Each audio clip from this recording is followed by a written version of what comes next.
ከባለፈው የቀጠለ ቃለ መጠይቅ ነው። አሁንም ዴሴ ጅርታ ሴቶች የሚጠየቁት ጥያቄ ነው። መልስ ሲመልሱ ኤዬ ደሄር ወልጃለሁ፣ ለኪ እንዴኝ አልወለድኩም። ቀጣይ ጥያቄ ዳልችቴ ጅርታ ወልደሃል። ይህ ጥያቄ ደግሞ ለወንዶች ነው። ወንዶች የሚጠየቁት ጥያቄ ነው።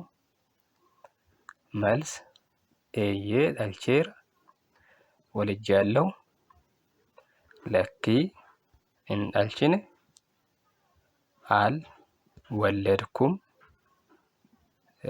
ማለት ይችላሉ ማለት ነው። ስለዚህ ስለ ፍቅርና ትዳር ነክ ጥያቄና መልስ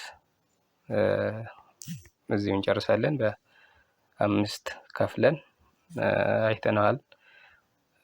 ስላዳመጣችሁኝ አመሰግናለሁ። ላይክ፣ ፎሎ፣ ሼር፣ ኮሜንት እንዳትረሱት። በሌላ ነገር ደግሞ ቀጣይ የምንገናኝ ይሆናል። አመሰግናለሁ።